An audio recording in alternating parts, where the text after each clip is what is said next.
Shahada police पिंपलदे घटना के आरोपी को गिरफ्तार क्यों नहीं कर रही है? पुलिस के प्रति सामाजिक कार्यकर्ता की प्रतिक्रिया। पुलिस स्टेशन किसके लिए है? अमीरों के लिए, गरीबों के लिए नहीं। सतीश ठाकरे, प्रदेश अध्यक्ष, भारत आदिवासी संविधान सेना। पुलिस की भूमिका संदिग्ध है। कानून को हाथ में लेकर गुंडागर्दी करने वालों पर पुलिस की सख्त कार्रवाई करनी चाहिए। पिंपळदे येथील आमच्या आदिवासी एका व्यक्तीला मराठा समाजाच्या 6 लोकांनी जातीवाचक अश्लील शिवीगाळ करून जबर मारहाण केली आणि या घटनेमध्ये आमचा आदिवासी व्यक्ती गंभीर जखमी झाला। या प्रकरणामध्ये आरोपींविरोधात ॲट्रॉसिटीचा गंभीर गुन्हा दाखल करण्यात आलेला आहे। बरेच दिवस झालेले आहेत, अजूनही आरोपींना अटक करण्यात येत नाही आहे, म्हणून आरोपींना तात्काळ अटक करा या मागणीचं निवेदन आज आम्ही माननीय उपविभागीय पोलीस अधिकारी शहादा दत्ता पवार साहेब यांना आमच्या बिरसा फायटर्स व भारत आदिवासी संविधान सेनेतर्फे दिलेला आहे। अशा घटना शहादा तालुक्यामध्ये वारंवार घडत आहेत।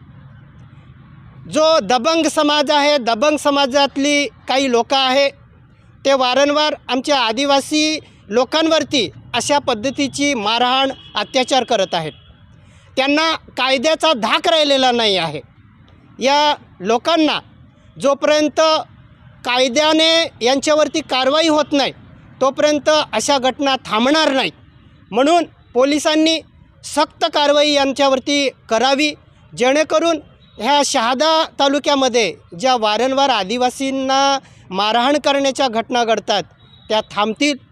आमचा पोलिसांवरती विश्वास आहे। आधी विश्वास नव्हताच, अजूनही शंका आहे की हे पोलीस काय आरोपींना अटक करतील किंवा नाही, कारण की मागच्या 2-4 मॅटरमध्ये पोलिसांनी आरोपींना अटक केली नव्हती। आरोपी फरार होते आणि त्यांनी कुठून तरी न्यायालयातनं जामीन मिळवला आणि अशा पद्धतीने आरोपी हे फरार होतात आणि पुन्हा जामीन मिळवतात आणि म्हणून त्यांना कायद्याचा धाक होत नाही, म्हणून अशी लोक वारंवार कायदा हातात घेतात।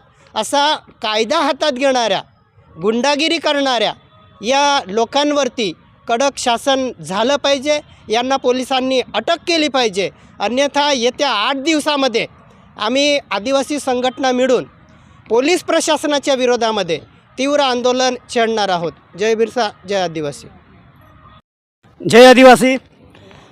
आज रोजी पिंपळदे गावातील जी घटना घडली आहे, एवढे दिवस होऊन पण ज्या आमच्या आदिवासी लोकांना मारहाण केली ज्या मराठा समाजातील लोकांनी, परंतु त्यांना अजूनपर्यंत न्याय नाही भेटलेला आहे। त्यांनी SP ऑफिसच्या कार्यालयात धाव घेतली, कुठं जाऊन तिथून आल्यावर कुठंतरी गुन्हा दाखल झाला। गुन्हा दाखल होऊनही एवढे 4-5 दिवस होऊन गेले, तरी पण या स्थानिक डिपार्टमेंटनी त्यांना अटक करत नाही। त्यांना का नाही अटक करत, काय आहे कारण, हे आज आम्ही माननीय पोलीस अधीक्षक, अधीक्षक दत्ता पवार साहेब यांना विचारलं व निवेदन दिले। कारण जर अशा कृत्य करणाऱ्या लोकांना जर कधी हे पोलीस डिपार्टमेंट संरक्षण देत असेल तर लोकांना कुठे न्याय भेटेल? ही आम जनता जाणार कुठं? हे पोलीस स्टेशन कशासाठी आणि कोणासाठी हा प्रश्न निर्माण होतो आहे। कारण न्याय मागण्यासाठी कोणीही धावपळ करतो आहे, कारण अजूनपर्यंत जे ॲट्रॉसिटीचे गुन्हे दाखल झालेले त्यांच्यावरती कुठलाही या पोलीस यंत्रणांनी कारवाई केलेली नाही। जसं की औरंगपूर ते मोयदा, आता पिंपळदे गावातील घटना आहे ना, जवळ जायचं न्याय मागण्यासाठी। आम्हाला तर असं वाटतं हे पोलीस डिपार्टमेंट आदिवासींचं समाजासाठी नाही, तर हे ज्याच्याकडे पैसा आहे, त्याच्याकडे धन आहे, त्याच्याकडे पॉवर आहे, त्यांच्यासाठी त्यांचं संरक्षण देत आहे। आम्ही जर कधी आमच्या आदिवासी लोकांना, जे पिंपळदे गावातील लोकांना न न्याय भेटणार तर आम्ही भारत आदिवासी संविधान सेना व बिरसा फायटर व इतर सर्व संघटना मिळून बेमुदत धरणे आंदोलन इथं बसणार आहे। कायदा सुव्यवस्थेला काही होणार तरी जबाबदार पूर्ण शासन प्रशासन राहील। जोहार, जय आदिवासी, जय भीम प्रदेश.